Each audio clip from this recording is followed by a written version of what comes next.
A very good evening, everyone. Thank you so much for joining us this very evening for this online conversation. My name is Xiao Hui. I'm a programmer at the Esplanade in the Visual Arts team. And it's my pleasure as well to have with me all the artists from Sewing Discord. Allow me to very quickly introduce them. Jeanette Chittick, Hazel Lim, Nature Shankar, Bernie Tan, and Jody Tan. Okay, so just some very brief housekeeping matters before we begin. Just want to let everyone know that tonight's session will be recorded. There'll be a stitched and edited version of this recording that will be made available on Esplanade's Offstage website for archival purposes and also as a resource that the public can access. So you may choose to switch off your cameras or change your username at any point during this talk. Okay, so Sewing Discord is currently showing at the Jandela Gallery at Esplanade. It opened on the 16th of April and runs all the way to the 4th of July.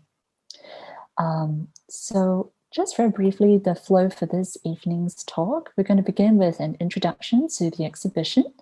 Thereafter, I'm going to invite both Jeanette and Hazel to share about the aesthetics of care, something that is very integral to the whole exhibition itself. Thereafter, I'm going to get all the 5 artists to share about their practice, and then we're going to wrap up with a time for you to field your questions. So during the question and answer segment, you can either use your mic when fielding your questions or type your questions in the chat box. Okay, so I'll jump straight in. So Sewing Discord, hopefully some of you have had the opportunity to catch it. If not, it still remains open. We explore craft, and of course, we know that craft has always occupied an ambivalent and sometimes debatable position in the fields of art and design. Its materials, techniques, and processes have been commonly associated with the domestic and the ornamental, the decorative. In this exhibition, we see 5 artists whose creative approaches incorporate various craft techniques. And in this talk tonight, we will be exploring the relevance and importance of craft as both medium and concept in contemporary art and design in Singapore. So the artists will share their insights into the ways they engage with different craft methodologies and materials, both for formal and material explorations, and also to present their personal and shared narratives. So like the title of the exhibition is something that, may sound a bit like a pun, Sewing Discord. We want to hopefully prompt different ways of viewing craft and perhaps upset certain preconceptions of craft itself. So embedded in the works is this whole notion of the aesthetics of care. Maybe this might be something, that you all might be wondering more about. So I'm going to pass this time to both Hazel and Jeanette to share a bit more about what this whole notion of aesthetics of care is about. It's something that stemmed from their research, which is what prompted this exhibition to begin with. Jeanette is interested in the correlation between art, music, and fashion, and the intertextuality of these art forms. Through her interdisciplinary practice, she explores the themes of love, memory, and gender. She currently leads the Diploma in Fashion at the School of Fashion LaSalle College of the Arts. Hazel employs text, crafting methods, and drawings to articulate her interest in the production of narratives, image making, construction of histories, and imaginary landscapes. She uses crafting techniques like needlework and papercraft to investigate the utility of diagrams and color theory. She's currently program leader for LaSalle's Fine Arts program. So I'd like to pass this time to both Jeanette and Hazel to share more with us.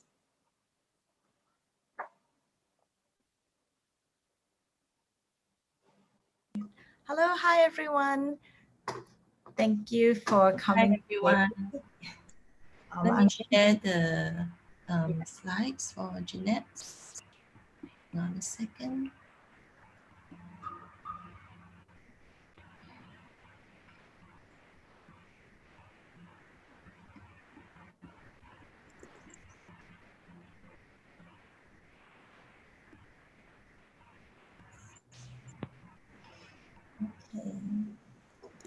Hi. Okay, I think we got it. Go to the front. Yes. All right. Okay. Thank you. Thank you. Hi, everyone. I'm Jeanette and my research partner, Hazel, and I will give you an insight into our research project, Aesthetics of Care, that the exhibition Sewing Discord is part of. Next. Next. Two individuals whose training and academic backgrounds and artistic practices are grounded in design, fine arts, and fine arts. Our studio works in these areas. We do weaving, origami. It's led us to question really the place of our practices within the intersections of contemporary art, design, and craft. And we're also mothers of very young children, and as art practitioners, we are very inspired by work that's done by individuals, and in particular, women whose heritage and cultures are embedded in the craft practices and methodologies that constitute a part of their everyday life. And craft such as weaving, embroidery, knitting, latch hooking, cross-stitching, origami, lantern making, basket weaving. There's a whole slew of fun stuff. Next. We define these types of artistries as possessing the aesthetics of care. So in particular, we are interested in the type of craft that is associated with the home, the domestic.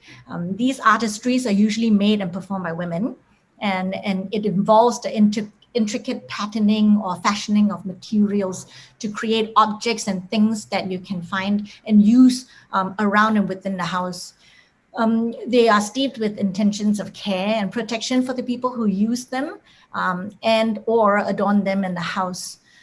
With this in mind, our research aims to investigate the place and legacy of craft through materials, processes, and works that we've been creating, and consequently to locate an existing tribe of artists and designers who utilize such techniques and materials in their research and art practices.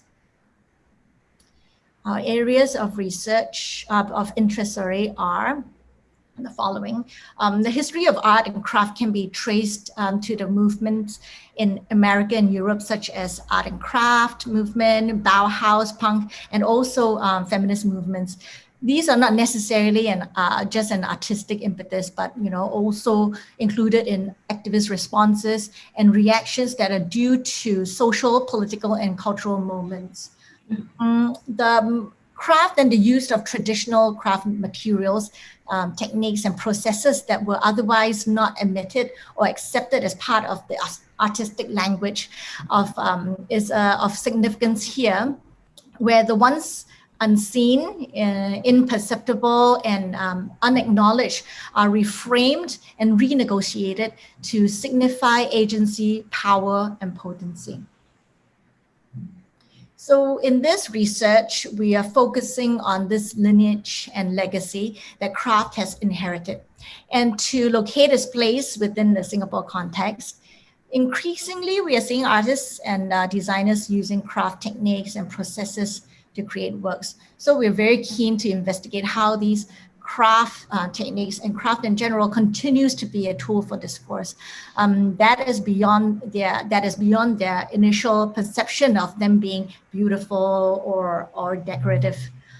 This research aims to identify a tribe of artists and designers who employ such craft techniques and materials as a way to acknowledge their inherent heritage, narratives, and histories, and also to present them with contemporary outlooks and perspectives, and specifically to recognize the aesthetics of care that underlie all of these practices. Hazel? Yeah, I take over from here. I'm Hazel. So I'm going to talk a little bit about how we came about to come together to make Sewing Discord. So as part of our research on this aesthetics of care, which Jeanette has brought you through, we had our first two-person show back in the early 2019 at the Ultra Super New Gallery. And the Sewing Discord exhibition is planned as a follow-up to this exhibition, where we will both show alongside other artists who work similarly with craft materials or processes. So Jeanette came up with this brilliant title that I think really encapsulates what we are trying to do in this show. So to sow discord is to say and do things that cause a group as a whole to distrust one another and begin to argue and to fight. In other words, to create disharmony. So sowing discord, sowing with the O, is often something done in secret, by deceit and subterfuge. The intentional play of the word and phonetics in the exhibition title really takes a leaf from this definition by situating how craft as a technique is to be appropriated from its common use in domestic environments to a chosen one used by the artist to articulate craft's potential power and an intended reversal of meaning from passivity and invisibility to one of renewed strength. So Sowing Discord is really an exhibition that brings together 5 of us whose creative approaches incorporates aspects of crafting technologies such as weaving, embroidery, fabric manipulation, origami, and cross-stitching, whilst interrogating other mediums such as painting, drawing, sculpture, and even architectural forms. Our use of craft as methodology is one that also seeks to reinterpret the position of craft in the hierarchy of visual culture. So commonly seen as a medium in domestic spaces, it is devoid of power and strength. And whether they are used as with personal narratives as an anchor point or negotiating visual forms through the lenses of sculpture, objects, drawings, or painting, craft as a method is meant to raise conversations about the value of craft and labor and visibility. In many ways, we intend for the craft techniques used here in this exhibition to create deceptions of craft's commonplace meanings and illusions. Thereby, I think Sowing Discord is really meant to draw one stereotypical perception of craft and seeks to thwart and upset the meanings that it has come to possess. All right. So if you go to the back of the gallery, I hope everyone has a chance to see the show. If not, you can always come by later. At the back of the gallery, we purposefully created a space that provided a glimpse of the work processes through the presentation of the artifacts and the tools that were being used for the works, as well as a short 2.5-minute video. That we are very careful not to make it too instructional, because as craft tends to be, but to give a glimpse into how the artists manipulate and use their materials. So it features a lot of handwork and sounds of materials that are meant to heighten the notion of the DIY, the handcrafted, and the labor and the care that went into each of the material. Okay, thank you. So that's all we have for Aesthetics of Care. We can hand it back to Xiaohui. Thank you, Jeanette. Thank you, Hazel, for sharing. Hope that lends some insight into what the Aesthetics of Care is about, something that undergirds this exhibition. So we're going to move on to the individual sharing by all 5 artists. If you have caught the show, then hopefully this would, be quite enlightening. If not, maybe it might then encourage you to make a trip down to Joondalup tomorrow. So we're going to begin with Nature Shankar. So Nature's practice revolves around textiles and hand embroidery. Through her process-driven work, she investigates existence in its raw and often uncomfortable uncertainty by contextualizing personal experiences and narratives. So I'm going to pass this time on to Nature. Nature, please. Thanks, Xiaohui. Okay, can you all hear me good? I'm just going to jump right into it and start sharing screen. Give me a sec. Rightio. So basically, as Xiaohui mentioned, my work contextualizes a lot of uncomfortable experiences. So it specifically revolves around casual racism and existence, where I use my practice to safely and often humorously unravel from the sourness left behind from comfort in bad faith, also known as deceptive comfort, which basically just means, all those times I've internalized racism by taking the so-called high road for the sake of my social and emotional well-being. How I do this is through hand embroidery and through specific use of textiles. So I use textiles that are repurposed from my personal collection. They're often gifted to me from my grandmothers, both my Indian and my Chinese grandmothers. And I sew on these. So it all started with this original work, which is Root to Existence, where I have a sari cloth and another cloth from my Chinese grandmother, and I started sewing them together. But more recently, I felt that just doing that, sewing something together and mending something together wasn't enough. So I ventured to create my own textile. So I basically stripped down these personal cloths to their essence and their fibers, and I built them up again and again. So what I mean by strip them down is I literally cut them up, I'm blending them, and I work on the ground, and I make these new big pieces of fabric through a process that is reminiscent of paper making. So this process is a very private one and a very meditative one, because I choose to work in my home, in my room, instead of a studio. I actually moved out of one just because I didn't feel it was personal enough for me to do work like this. So because of this process, I'm basically assembling, disassembling this big piece of new cloth that I'm making through this paper making process.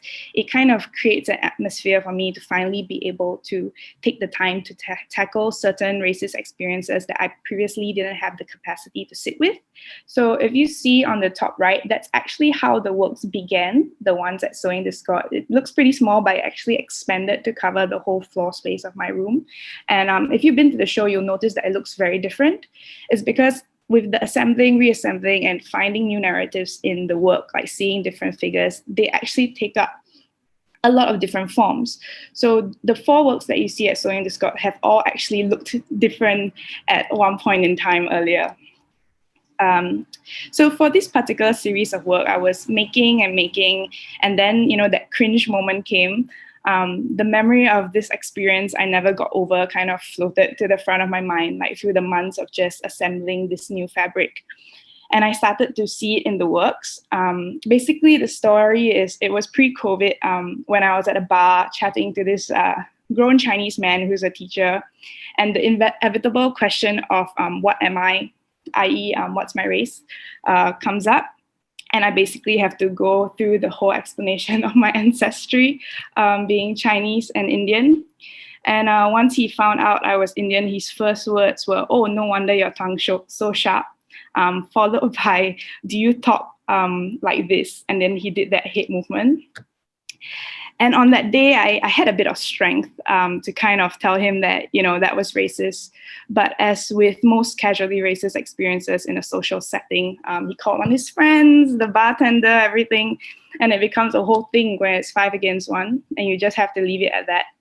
So, that was terrible. And I remember going home, and my best friend and I, in our own weird humor, began saying we'd rather go downstairs to hell than leave the house to face these kind of men ever again. It was a complete joke. It started off as a sad joke, which slowly became an empowering one.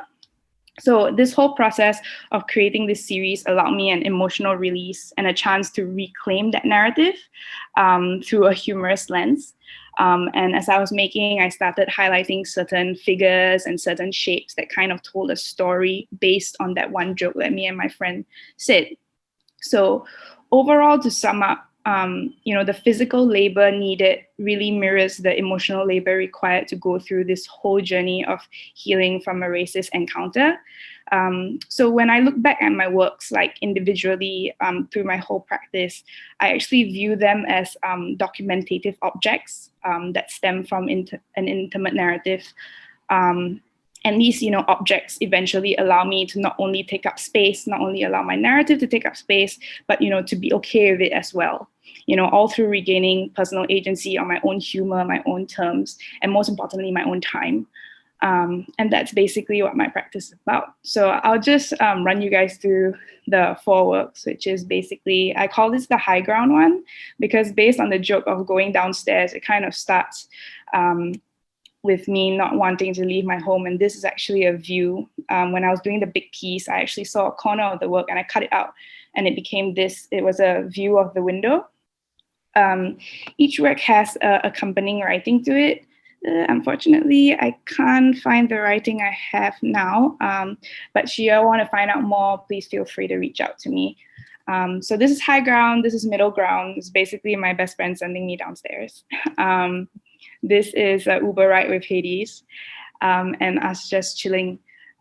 It's probably a humor only me and my friend or that person in that situation will understand, but the whole process and actually having it end up being an object taking up such a great amount of space, because I want to keep making my works bigger and bigger, it actually does help in the healing process a lot and getting over this sort of deceptive comfort to a genuine comfort in order to allow myself to just exist as who I am, which is a Chindian woman, a woman who grew up in Singapore, like anything I want to be.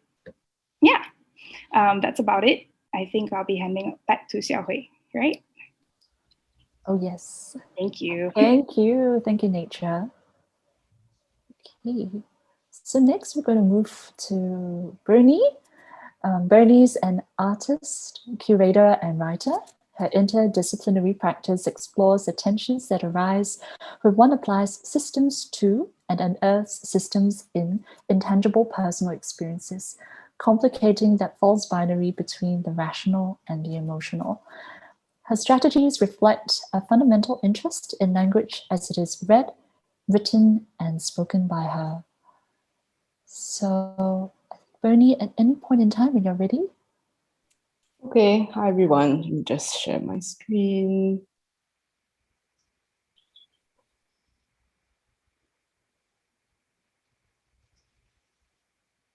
Okay. Oh. Can everyone see this? Mhm. Okay. Hi everyone. As Xiaohui said, I'm an artist, curator, and writer. So this evening I'll give a brief background to how I employ embroidery as a strategy in my art practice. So hold on, this is not moving. Oh. Give me a sec.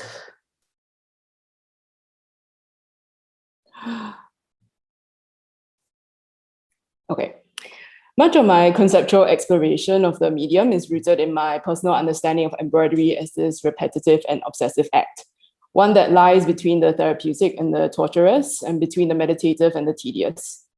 So it's also an act of endurance, deliberate prolonging, the building up of something one stitch at a time.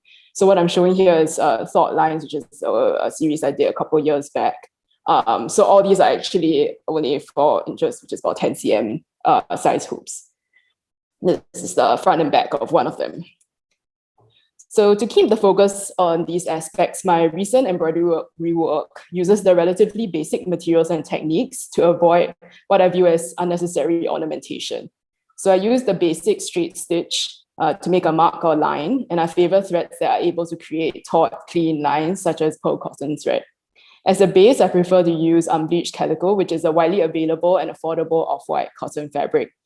Unbleached calico is a plain woven textile, meaning it has the most basic of textile weaves, in which the warp and the weft, which you can just understand as the vertical and horizontal threads, intersect at right angles to form a simple crisscross pattern. So I can therefore treat the fabric as a grid to methodically construct the systems of my stitches, such as creating a consistent font for the letters of the alphabet. As someone who primarily untangles her thoughts through writing, I have long been playing with the embroidering of text or pairing embroideries with texts. For just as long, I've been struggling with the question, why bother? What I mean is that embroidery cannot simply be a straightforward representation of the text. Otherwise, it is no better than a piece of writing that simply took a lot longer than average. This means that the medium of embroidery needs to deepen the meaning of the text in some way, or add new dimensions to it, or create layers in the process of reading and experiencing the work. So the 3 series featured in Sewing Discord not only showcase 3 different methods of selecting the text that I embroider, but also 3 different ways in which I straddle the line between the legibility and illegibility of these texts to create alternative ways of reading. So the first series I'll discuss is An Anthology of Dwelling, which consists of 20 delicately stitched poems and passages selected by friends and acquaintances. The series stemmed from an idea that the process of stitching text is an elongation of the process of writing and reading. So I saw resonance between this and the way some texts that we encounter through the course of our lives can stay with us for a very long time, becoming as much a space to dwell within as a series of words on which we dwell. I approached a number of people, of which 20 are featured in the show, and asked if they would send me a text that fits this criteria, which has somehow shaped them or affirmed their perspectives in life. One key element of this work is that the sharing of text creates a space of empathy between myself and the contributor, even though I don't usually have any pre-existing relationship with the text. It was important to me that I attempt to open up that space of empathy to the viewer in some way as well. And I chose to do this by stitching the text at a very small size, requiring the viewer to come very close to it, establishing this intimacy with the text. In fact, if COVID didn't exist, my ideal presentation of this work would be in a par on a small table with a single chair, such that one person could sift through and touch all the contributed texts, creating a tactile reading experience. And in the exhibition, it's in a single line. So that's kind of like a meditative walking experience, I guess, was the closest that I could come to that while not letting people touch it. So the second series I'll talk about is Talismans for Disentanglement, which features 30 texts that I wrote myself. In terms of presentation, this series plays with the form of the Taoist paper talisman, and the traditional talisman's red print on thin yellow paper is echoed by the use of red thread on unbleached calico. Suspended in the air and spinning in the light breeze of the gallery's air conditioning, it can sometimes be difficult to read the entire sentence in one go. But with this series, the back of the embroidery is to me as important as the front in order to tie it back to the form of the talisman. Each sentence is sewn in a vertical column centralized on a narrow piece of fabric with one word per line. The end of each line is always connected to the start of the next, as if the entire sentence was sewn with a single thread, such that the back of the piece seems to be a combination of hieroglyphic and calligraphic. Talismans is the work that I feel most uncomfortable showing out of the three, because the strength of the work also relies on my strength as a writer, beyond the strength of the artistic concept or the presentation. Each 20-word sentence is written in the second person, addressing myself as you. They are deliberately written in a tone that feels quite removed from the individual, yet reveals a personal vulnerability. Rather than prayers or blessings, these direct statements are almost confrontational and interrogation of what I perceive as my own flaws or an expression of challenges that I face internally. Yet each sentence also includes a section in parentheses stitched in a lighter color. The sentence is thus able to be read in two different ways, perhaps even pointing out fallacy in the original statement to suggest that the harsh and seemingly absolute nature of the sentence can in fact be read from a slightly adjusted and occasionally more forgiving perspective. Lastly, I'll discuss what's actually my favorite series, which is also the most illegible of the three. Citations is an ongoing series currently consisting of 3 pieces based on texts selected by me, specifically excerpts from nonfiction books. The quotes I found all relate in some way to the repression of trauma, depression, or strong emotions such as unrequited love. In this work, they are presented only as the ghost of a text that has been meticulously stitched and then entirely unpicked. The lengths of thread that formed each line hang loose by the margin. The text itself is no longer legible, but its absence has been made present in the small residual fibers that have accrued along widening gaps in the weave. So the slide shows what the original looked like and what I eventually, I eventually undid everything. I had long been interested in trying to create a piece that's illegible and how this might become emblematic of a pain spoken and then silenced. But I wanted to find a way to treat that illegibility with nuance and to not make it entirely abstract. Eventually decided that I would use a sort of expanded footnote as a way to hint at what has been erased. This meant I had to select quotes that were not just powerful in themselves, but could be represented potently through the title of the book, the title of the chapter, and the title of the subsection.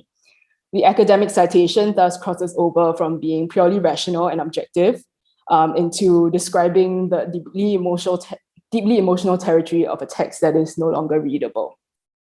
I'll end my presentation on a text that has always guided my practice. It's a couple passages from Roland Barthes' Lilliber's Discourse Fragments, specifically from the chapter captioned "To Hide." It also happens to be one of the excerpts from the citations series. So he's talking about the hiding of one's feelings for another person, but I often think of it as this dance of legibility and illegibility, of articulating and encoding, in which I'm engaged with the viewer of my work. So I'll skip to the bolded sections. I want you to know that I am hiding something from you. That is the active paradox I must resolve. At one and the same time, it must be known and not known. I want you to know that I don't want to show my feelings. That is the message I address to the other. And then finally, the power of language. With my language, I can do everything, even and especially say nothing. All right, thank you. Thank you so much, Bernie. Okay, next up we have Jody. So the key focus of Jodie's practice lies in image making and image reading. She creates and recreates images through processes of establishing constants and experimenting with variables. Okay, I'd like to invite Jodie. Hi, I'm Jodie. Let me just pull up my slides. Right. So this is the exhibition view at Sewing Discord. I'm showing a series of works made in the medium of cross stitch. The series is called Sense of Order. And just as an introduction about myself, I am primarily a painter. The way I approach the cross stitch pieces is actually very much from a painter's perspective. So this is a exhibition view of one of my previous shows, showing more of my paintings and drawings from a series called Still Life. And my interest started in abstraction, and as Xiaohui mentioned, that made me interested in how images are being read. And I use the word reading images rather than looking at images, because I feel that the process of looking at image should come with the idea of perceiving and understanding the image.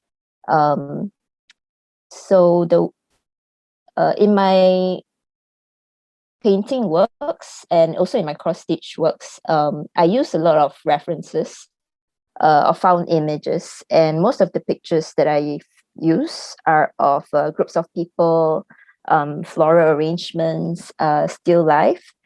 And the thing that kind of ties these very disparate images together is, I guess, an idea of composition. They are all arrangements of color and shape, which is kind of what I'm really interested in the making of my works.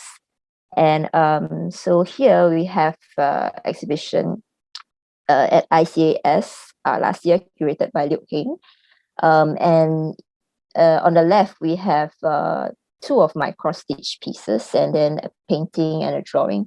So as I mentioned, ultimately, I want these cross-stitch pieces to be viewed as paintings. I'm not really interested in using this medium of the cross-stitch as exploration of the idea of cross-stitching or craft. So actually, I want the medium to kind of work for me in that sense, rather than the work be about the medium. So I'm just going to take you through some of my earlier cross-stitch pieces. And in the beginning, I was working more like spontaneously, as I would with my abstract paintings. So these pieces are like kind of very early pieces, which was still kind of like beginning stage, where I was exploring what I want to do with the medium. And then as I kind of moved on, I was thinking how I could make use of the medium to kind of make sense for my work. And one of the characteristics that I found was at first was very irritating to me, but I later found it very interesting, was this the pixel units of the cloth, the Aida cloth that I'm sewing on. So my work often has very like organic shapes, but when I sew it out, it kind of gives this very jagged edge because of the pixel units, and that was quite irritating for me at first. But later on, I wanted to kind of exploit this characteristic, and I found that I could use these pixel units to do what I call like manual Photoshop.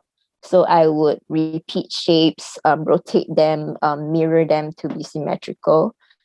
So here in the circle piece on the left, you'll see like these yellow and mustard shapes that are being repeated and rotated. And that on the one on the right, I'm actually mirroring shapes and repeating them over and over again. Also, another thing that I found was very interesting was that in the cross-stitch medium, when I make the pieces, there's a kind of flatness to the image. Even though when you sew, there is like a texture, but if you look at it kind of objectively, they are all kind of the colors and the shapes are all resting actually on the same plane. And that was very different to me from painting, where when you paint, layers of paint would give you a sense of space within a painting, whereas in a cross stitch is all kind of flat. And whatever you see here that gives you a sense of layering is actually kind of like a visual illusion. So if you look at a piece on the left where there's a lot of this texture of the beige and the kind of grayish brown tone, you can't really tell which is above or under. So that was something I was interested to kind of look at in these cross-stitch works. And at the same time, I started to go back to the medium of painting. So these cross-stitch works became kind of influenced by my paintings, and I was looking at images of people. So these are more like semi-abstract. And then I would go on to create works that are a bit more figurative. And then once I was kind of like done with exploring the what I could do with the medium, I went back to this idea of mirroring shapes, and I created these works that they just kind of repeat and mirror shapes over and over again until it fills up the entire surface. And here there's a big one which I did specifically for this show. So the process of me making the cross stitch work is actually quite spontaneous. It's not planned from the beginning. So in its sense, I would sew certain shapes in one single color, and then I would stop and go back, kind of look at the entire composition and decide on the next shapes and colors. So in that sense, this speed is very different from that of painting, and it gives me a lot more time to kind of step back and reconsider the image. Yeah.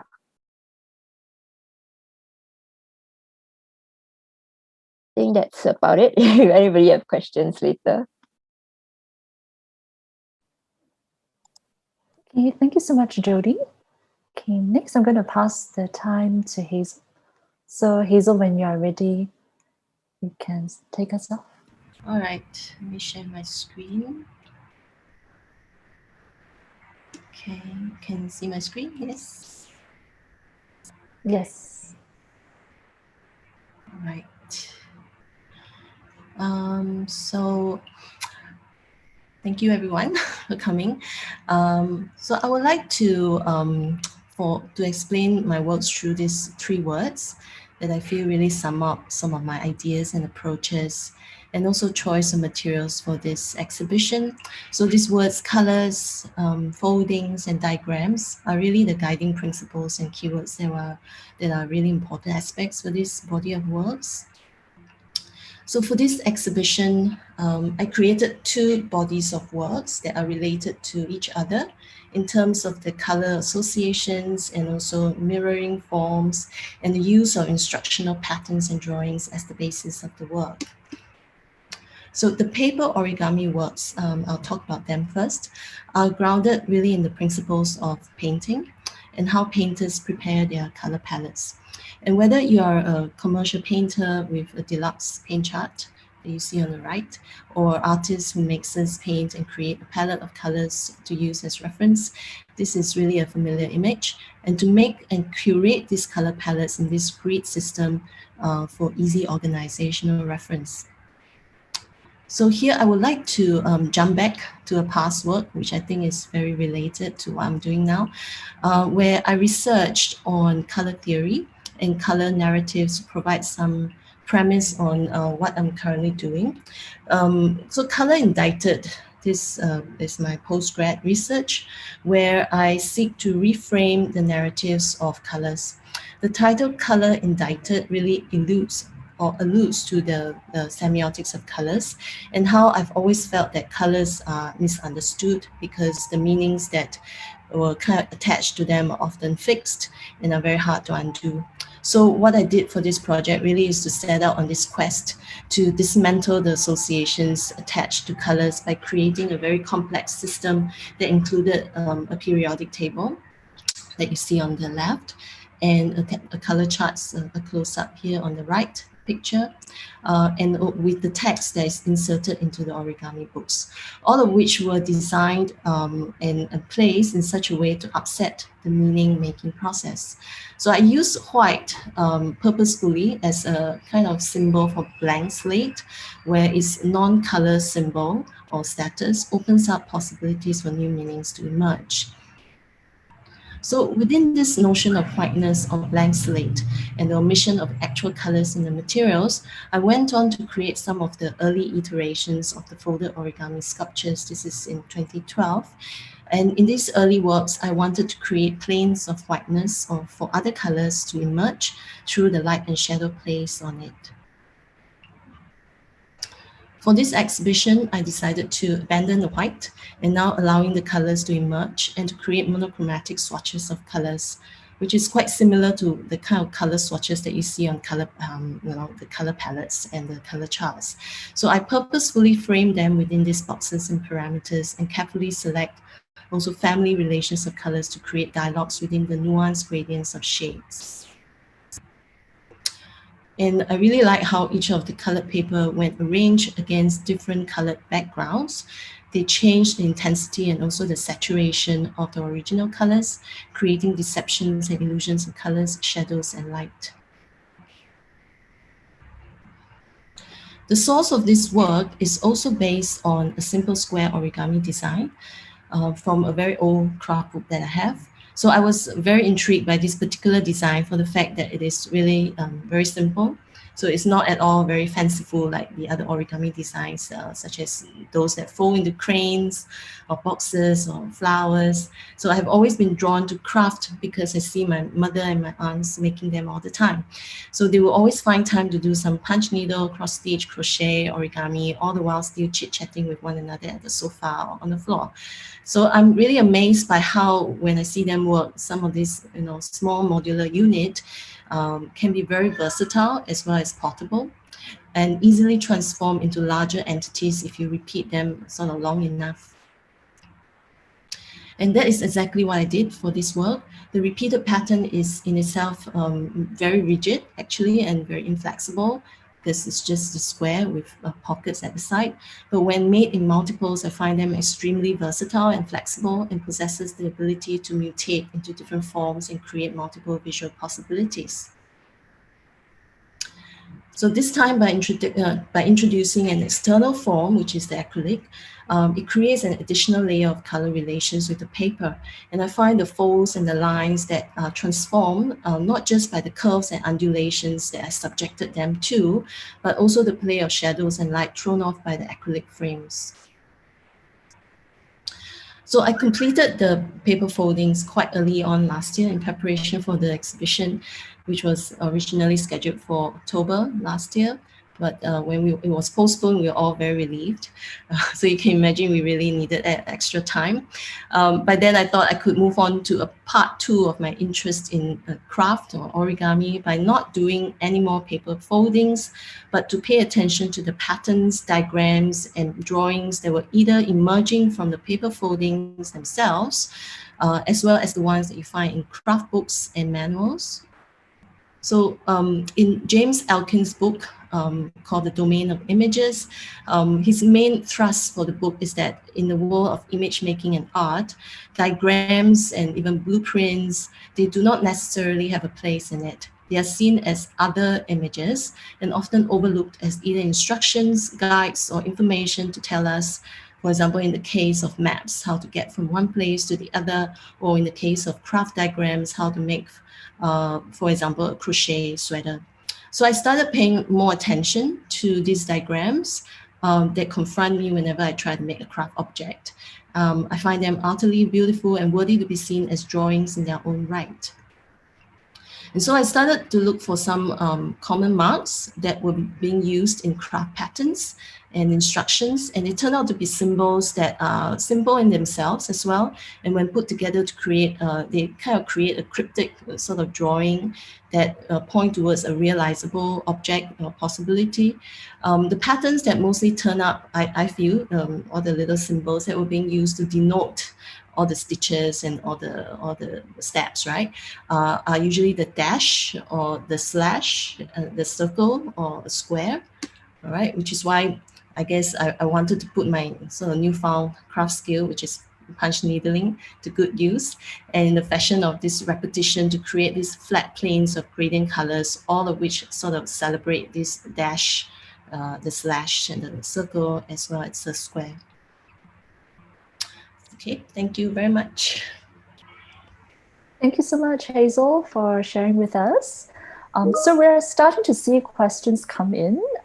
There is one raised hand and also a question that has entered the chat box. So we'd like you to hold your horses for a bit. We're going to hear from Jeanette, and then thereafter, we'll get down to the questions. So I'm going to pass this time on to Jeanette to share more with us. Jeanette, please. All right, thank you. Xiaohui, your voice is so soothing. I love it.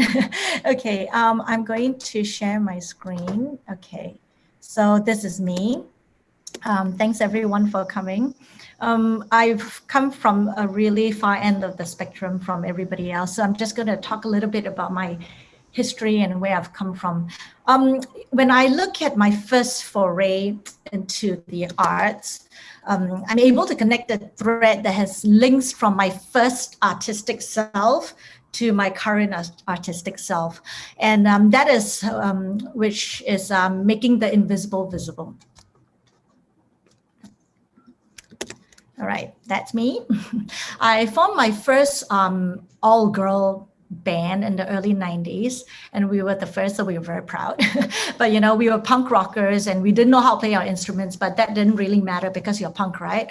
I think what mattered was that you were going out there and putting yourself out there, and you had something to say. And the thing about us is that we wrote really good 3-chord punk songs, but also because we were all girls, we faced incredible sexism on the scene and on the stage, and it was really precisely because of that it was an impetus that for me to seek out something else that would put a name to what I was feeling.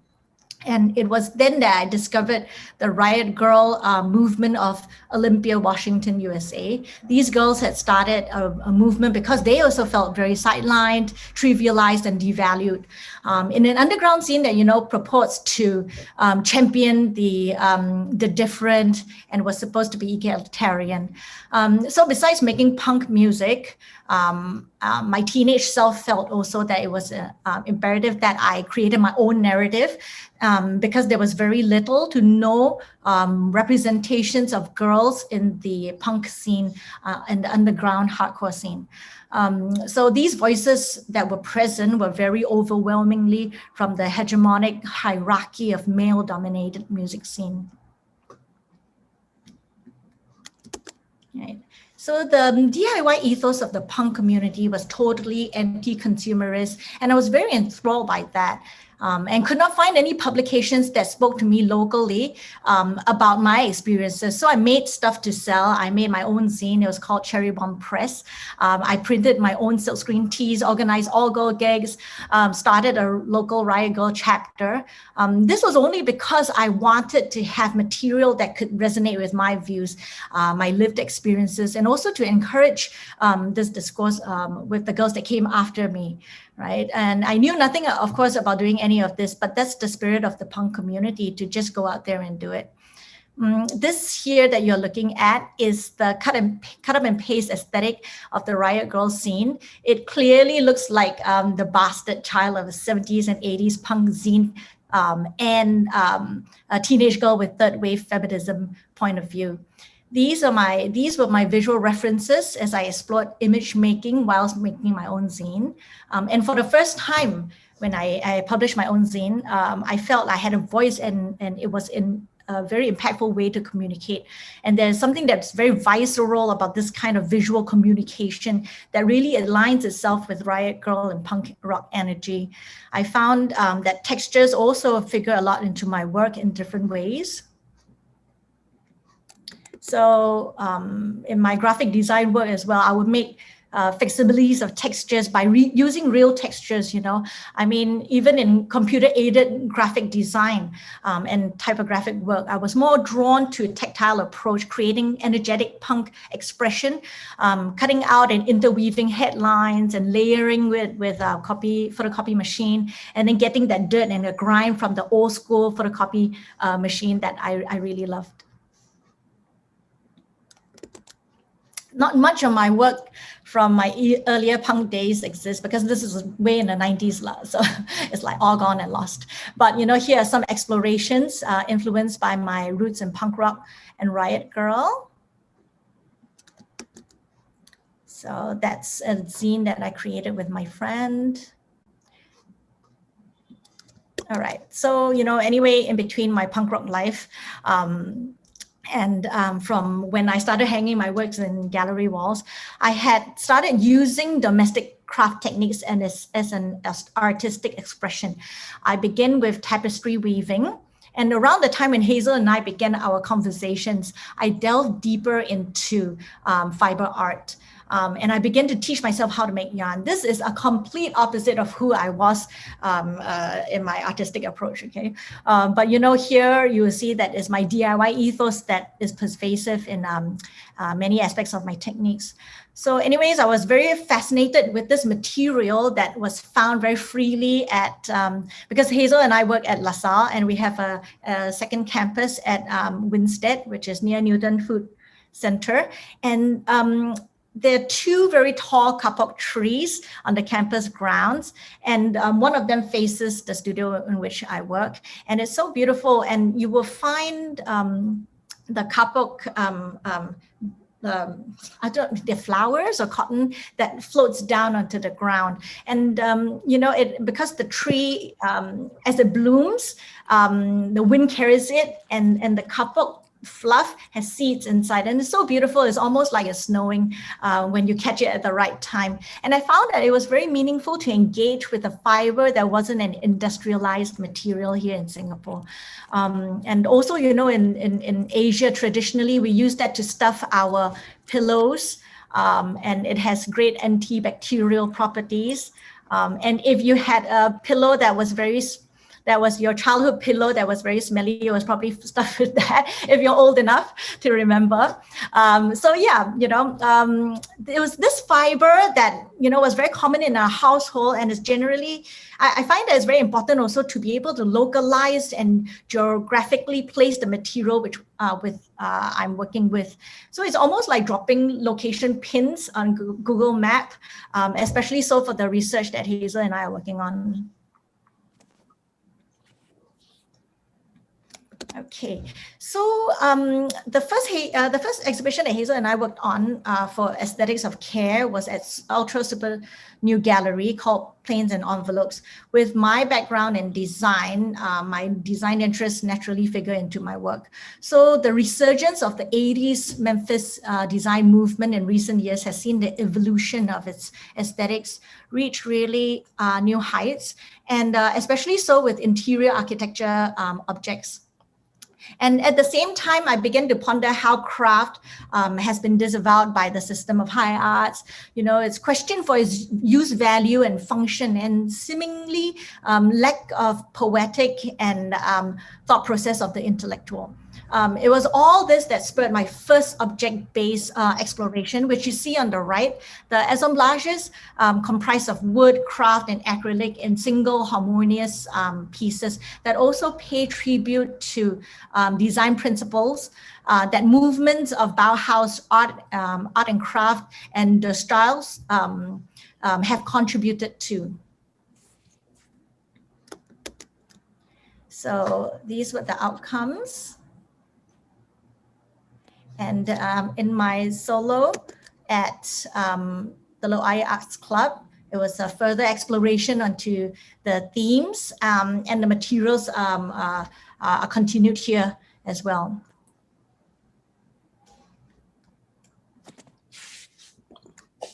So with my this series of work for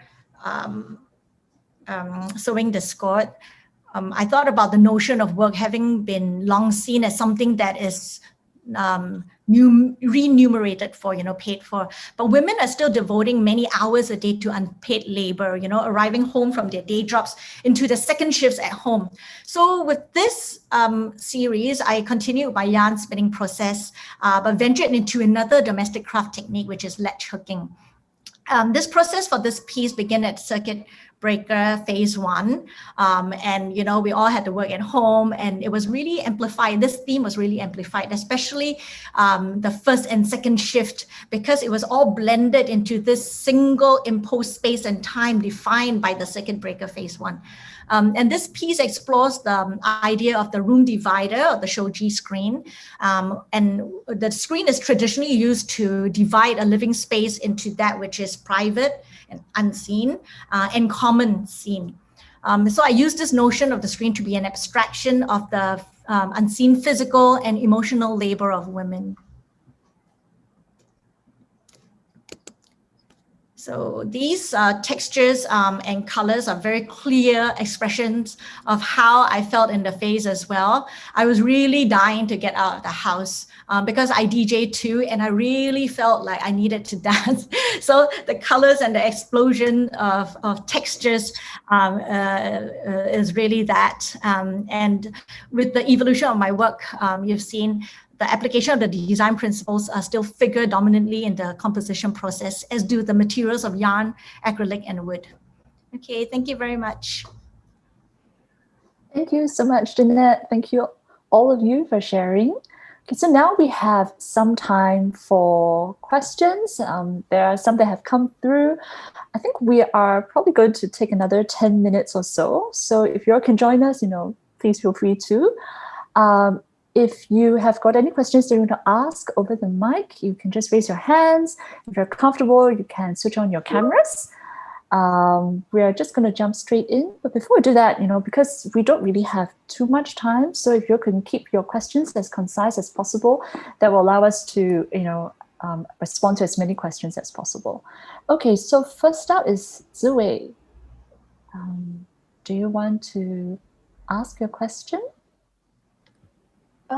I don't think I had any questions. Oh, okay, because your hand was up. All right, that's all right. Okay, so a question from Pam. I'll just read it out. Thanks, Jody, for sharing about your artworks and your practice. Love your intention of embroidery as paintings. Curious to hear why you chose to name some of your works Sense of Order when your works are created through a spontaneous process. Yeah, thank you, Pam. It's actually a very good question. Just to explain a bit about where the title came from, it's actually taken from the title of a book called The Sense of Order, with the subtitle A Study in the Psychology of Decorative Art, by Ernst Gombrich. So I was reading this book because I'm always very interested in the idea of like visual perception and cognitive interpretation. So I was reading about how colors or symbols are being read and interpreted by people. So in my work, actually, I mentioned quite briefly just now about the idea of the flatness in the image, and using the pixels to create sort of like a rotation of repeated shapes. So the reason why I do this sort of thing is to kind of embed certain rules within one image, which would become kind of like clues for people to read or decipher the image. So you can't really see it if you only look at the image for like 5 seconds. You probably need to take more time to kind of look at the image, and then you will start noticing that shapes are repeated, they are being mirrored. And I hope that becomes like kind of like visual clues for you to slowly decipher the image in your own way. Yeah, I hope that answers the question. Yeah. Okay. So there's a link that Li Chuan shared, which we can check it out. Are there any other questions that Yoram may have.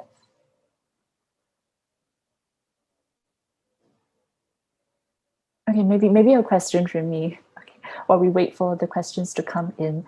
So you have worked with, I mean, for this exhibition, we saw a bit of how you're, engaged with different craft materials and techniques or mediums. Are you thinking of continuing to work with these mediums, in the near future? What are you exploring or what you're working on?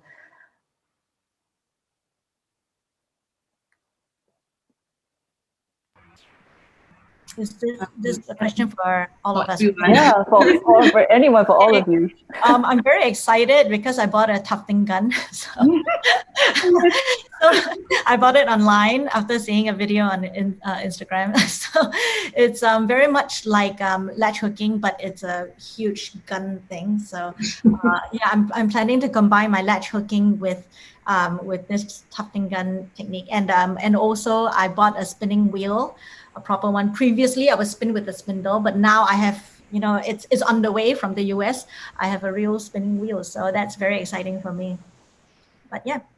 Yeah, I'm going to buy one of those tufting guns with Jeanette's discount code. Yeah, I think for me, the origami folding has always been a constant. It's something that will just keep reappearing in my life. Just playing with different colors, different forms, I guess. A lot of visitors who come by give me a lot of suggestions what I could do with it, so that's really nice.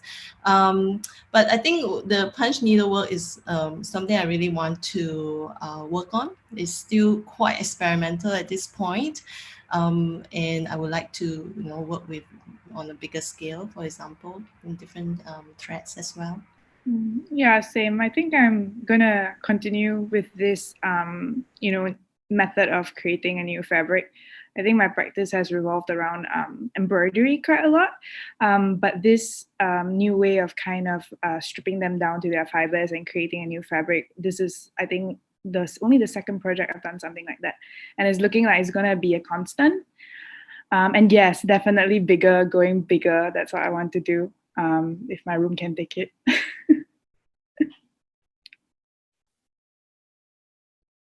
You go first. Yeah, cross stitch. This series I've been working on it since 2013. So until now, that's like 8 years, and I've only made 16 pieces. So that's how time consuming it is. So it's something that I will continue to do. Just because when I need to show something from this series, I have it. But also at the same time, I am also working on my paintings, which I am excited to get back to, because I've been focusing on this cross stitch thing for so long. And I hope to bring some elements that I've been using in my cross stitch into the painting. So looking forward to go back to the studio. Similar to Jody, I'm like I toggle between different mediums and different ways of working. So I think after this, I'm going to take a break for embroidery and I have like curatorial projects lined up, and then like personal writing stuff that I want to do. In future, I want to go more back to maybe like step away from the text for a while and go back into doing more abstract embroidery work. There's like one particular work that I specifically want to do, and I've done it before, but in a smaller scale. Yeah, so I mean, embroidery is something that is only very like one fraction of all the things that I do in my creative practice. So I like can leave it for like 2 years, and then I'll come back to it when I feel like it, that kind of thing. Yeah.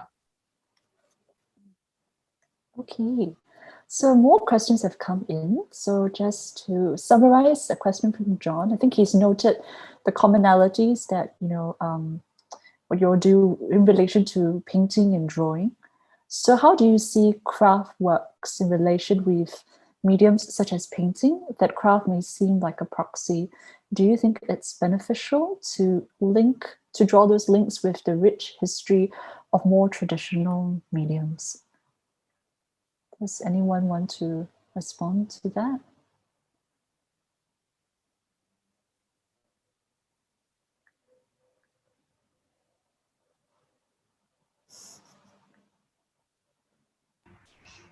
Yeah, Like, I think just looking at the Bauhaus, right? The Bauhaus has a department of weaving, and it doesn't see a kind of hierarchy of how there is differences between the different art forms and different meanings, mediums. So I think that there should be a place for craft to stand on its own as a kind of image making technique and image making medium, without having to sort of reassert or having to assert itself in this hierarchy. So I guess that's perhaps what we're trying to do here in this exhibition. I think, speaking of the Bauhaus, I think the weaving workshop was also like, it was like the only kind of unwritten or the only avenue that a woman who went to the Bauhaus, they were encouraged to go into the workshop. So that's how someone like Annie Albers started her career of weaving. She actually wanted to do drawing and painting, and they were like, nope, you got to weave. Like, you can't do like metal workshop, whatever, in the Bauhaus. And then she went there, but ended up like building this whole career out of that.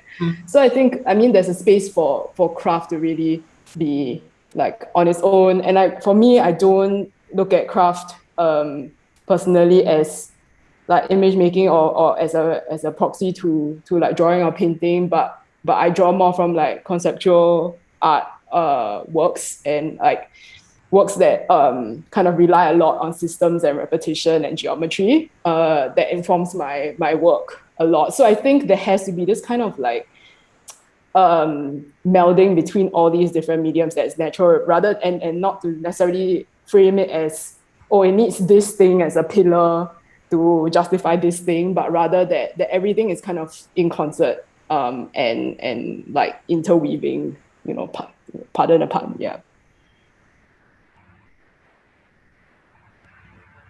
Okay, so we have another question for Jeanette from Pam. I'm curious to hear if you experience any similarities and or differences in the process of creating music. Punk zines and embroidery, do they feel like different modes of play? Yes, they're all different modes of play. And but for me, I've been making music since I was 15, so that's over 20 years or maybe even more. So really, when you make music, or in the way that I make music, because I've always been in bands, it's very collaborative. You know, we can riff off each other, we can get each other's opinion on it immediately. But with making zines and weaving and spinning and latch hooking, it's it's such a solo activity. You know, there's nobody that you can bounce ideas off, and it's, especially with weaving, lash hooking, and yarn spinning, is so meditative. I think nature said, you know, as well in our practice, that it was so meditative, and it really helps you work out a lot of emotions. And with music, you create imagery and conjure up emotions with notes and lyrics. But with the practice of weaving, I find that a lot of emotions get purged, and I find my brain so noisy sometimes that I have to shut it down. I have to, Hazel and I always joke that sometimes when we're doing this, we have to watch something on Netflix and to shut it out. So the emotions come and the mind gets so busy. I think that's how I find it very, very differently. And it's very lonely. Sometimes I find practice of weaving and yarn making so lonely, but it's not a bad loneliness. You know, I enjoy that. And, you know, especially if you're, you know, I'm a lecturer, and so we give a lot, and we talk a lot, and we give a lot of ideas. This practice of going into ourselves really helps work out our emotions, and keeps me sane, actually. So, yeah. Thanks, Jeanette. Okay, so in the interest of time, we're just going to respond to one last question from Jennifer. So several of you mentioned the idea of slowness. Could you speak a bit more about why it matters to you? and how it's different from the other mediums that you work with? For me, I think it's similar to what Jeanette has said. Like it gives you this like space to actually sit with something. I think Jeanette, you were saying it's quite lonely. I do agree. My process is very lonely as well, but because of what I'm trying to attain in my process and trying to find kind of force myself to sit with uncomfortable situations, the slowness is necessary. I do really want to not watch Netflix with it and play music with it just to just to like get rid of those like the thoughts that suddenly like come to the front of my mind. But actually it is in that slowness and in that quietness and that loneliness where I have to be like, okay, I have to face this situation now. And it's the safest way to do it, because at the same time, I'm engaging my whole body, and it's like a sense of release, like one stop shop, everything's solved. Like for now, at least. Yeah. So for me, embroidery, the act of healing and mending, and kind of do it spontaneously and seeing how, it's kind of a documentation of how much time it took for me to actually get through that situation. I think that whole trajectory of slowness is very important. Yeah. Did you say you don't watch Netflix? Well, you do. I really try not to, because I'll be like, okay, yeah. Then I can't. Yeah, I get super bored if I don't do anything. But I can't watch Netflix because I keep looking at it, and then I'm like slowing myself down. It's like that doesn't make sense in the medium. So I like listen to a lot of true crime podcasts or audiobooks, like hours and hours of them, because like it's kind of weird. It's like a textual experience while I'm also like embroidering text, but at the same time I'm like, I don't get distracted, but then I have to keep checking my phone to make sure I don't make a spelling error or a grammatical error. Yeah, I'm quite surprised you don't make an error. Yeah, no, because I check like every 3 words, I'm like, is that correct? Then I'll look down, and then and now I like, if I make a mistake, then I will change it. But usually I do not, because I check quite often. But yeah, I mean, in terms of the slowness, it's I think it's just kind of those things that it's inherent in the medium. You can't divorce like from the kind of craft mediums that we do. You can't divorce that sense of time from sewing and from weaving and all that. It just, everything is like really step by step. You just have to do it. But for me, I mean, I'm interested in that like ritualistic meditative thing, but at the same time, it's a very painful thing, and you get bored or like lonely for some people or whatever. But it's, so I mean, I think I try to also like conceptually engage that part of it and that time quality of it as I develop like the projects in my work as well. Yeah. Interestingly, I cannot listen to music now when I'm doing this because it's just too emotional for me. I have to shut it out. I can't do it. Yeah. So yeah, but the slowness, definitely. I think time is such a weird, stretchy thing. As a mother, you see your child just grow up in a blink of an eye, and because we're lecturers, our time periods are denoted by terms and then semesters. So this slowness really is very, very welcome for me. And just add another pathos, like a layer of pathos to like certain works. Like for mine, it sometimes gets extra sad. Yeah.